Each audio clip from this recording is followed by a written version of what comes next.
Hello students, welcome back to the new session of learning with me, your teacher Neha Gupta. Okay, today we are going to deal with the very typical topic of chapter 1, that is nature and significance of management. तो nature of management is divide into three types. मतलब आप nature of management को तीन तरह का हो सकता है. नेचर देखिएगा, management as science, management as art, management as profession. तो पहले हम लोग डिस्कस करेंगे मैनेजमेंट एज आर्ट. मतलब हम लोग किस बेसिस पे कंसिडर कर सकते हैं कि मैनेजमेंट एक साइंस है, किस बेसिस पे कंसिडर कर सकते हैं कि मैनेजमेंट एक आर्ट है, किस बेसिस पे कंसिडर कर सकते हैं कि मैनेजमेंट एज प्रोफेशन है. यही हम लोग आज के वीडियो में देखेंगे. दो it is very typical topic, students find it difficult to explain this topic. Okay, so I am trying to make it easy in a easy way. तो मैनेजमेंट एज आर्ट हम लोग क्या बोलते हैं? मैनेजमेंट क्या है? एक आर्ट है. कैसे है? Art can be defined as systematic body of knowledge which requires skills, creativity and practice to get perfection. Art क्या है? आर्ट एक सिस्टमेटिक नॉलेज है. ठीक है, art is a systematic knowledge और इसको गेन करने के लिए हमें क्या चाहिए? स्किल्स, क्रिएटिविटी एंड प्रैक्टिस चाहिए. तभी हमें क्या मिलेगा? परफेक्शन मिलेगा. ओके, तो अगर हम आर्ट की बात करते हैं तो हम हर बच्चे में या तो हर इंसान में कोई ना कोई आर्ट होता है. जैसे आर्ट क्या क्या होता है? डांस बोल सकते हो आप, म्यूजिक बोल सकते हो, ड्राइंग बोल सकते हो, गुड हैंड राइटिंग बोल सकते हो. तो आप अगर देखोगे डांस, म्यूजिक, ड्राइंग, हम इसकी बात करते हैं तो उस आर्ट को गेन करने के लिए क्या है? एक सिस्टमेटिक बॉडी है. मतलब एक सिस्टमाइज तरीके से आपको उस आर्ट को गेन करना पड़ेगा. उसका थियोरेटिकल नॉलेज लेने के लिए एक कोर्सेज बने हुए हैं, एक बुक्स है जिसको आपको पढ़ना पड़ेगा और उसकी क्या लेनी पड़ेगी?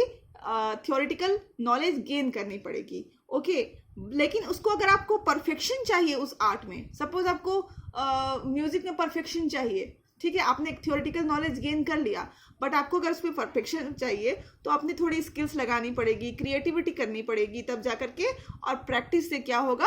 परफेक्शन आएगा. तो ये था आर्ट्स का डेफिनेशन. अब हम लोग देखते हैं आर्ट्स की क्या क्या फीचर्स होते हैं. The main feature of arts are, पहला फीचर है systematic body of knowledge and, या फिर बोल सकते हो एग्जिस्टेंस ऑफ थियोरेटिकल नॉलेज. किसी भी आर्ट को गेन करने के लिए एक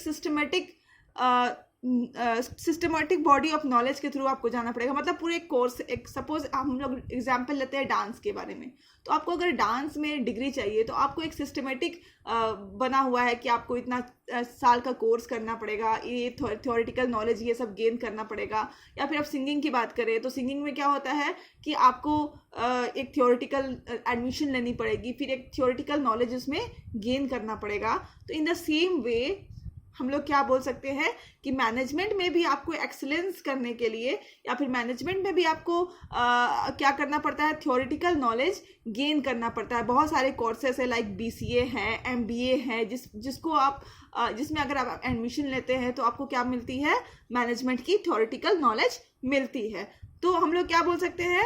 आर्ट और जो साइंस है, सॉरी मैनेजमेंट और आर्ट है, उसका एक फीचर तो मिल जाता है हमें. क्या है?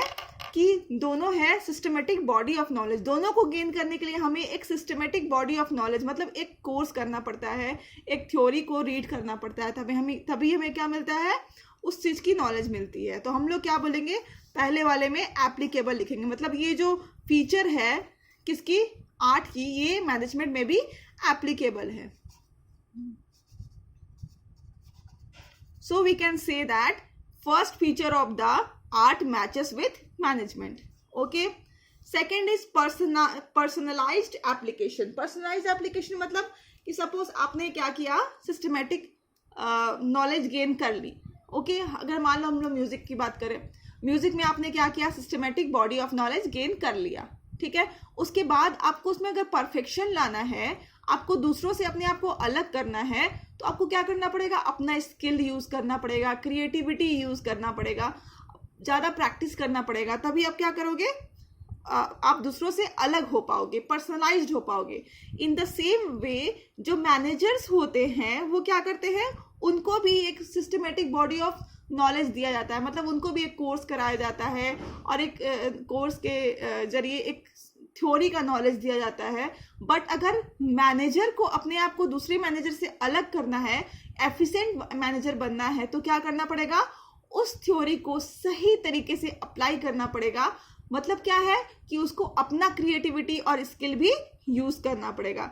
सो आप देख रहे हैं कि जो दूसरा वाला थ्योरी है, जो दूसरा वाला फीचर है आर्ट का, वो मैनेजमेंट में भी एप्लीकेबल है। तो हम लोग यहाँ पे क्या लिख देंगे, दिस इज एप्लीकेबल। तो आप देख रहे हैं आर्ट की दोनों जो फीचर है वो मैनेजमेंट में भी क्या है, एप्लीकेबल है। Third is based on practice and creativity. जैसे आप आर्ट की बात करें, आप ड्राइंग की बात करते हो, आप जितना प्रैक्टिस करोगे उसको, जितना प्रैक्टिस करोगे और जितना उसमें क्रिएटिविटी यूज करोगे, उतनी दिन पर दिन उतनी अच्छी होती चली जाएगी। इन द सेम वे अगर आप मैनेजमेंट की बात करें तो उसको भी आप जितना एप्लीकेबल करोगे, जितना एक्सरसाइज करोगे या तो जितना उसमें प्रैक्टिस करोगे, उतने आप अच्छे मैनेजर बनते हुए चले जाओगे और आप सिचुएशन के साथ डील करना सीख जाओगे। ठीक है, तो this feature is also applicable. तो हम लोग क्या बोल रहे हैं कि जो आर्ट की 3 फीचर थी, that is systematic body of knowledge, personalised application and third is based on practice and creativity, ये तीनों क्या है, एप्लीकेबल है। तो हम कंक्लूजन क्या लिखेंगे, art is present in management. मतलब जो हमारा जो पहला नेचर था, मतलब दूसरा नेचर हम डिस्कस कर रहे हैं, जो नेचर था मैनेजमेंट का, मैनेजमेंट एज आर्ट। तो हम लोग कंक्लूजन में क्या बोल सकते हैं, yes management is also a art.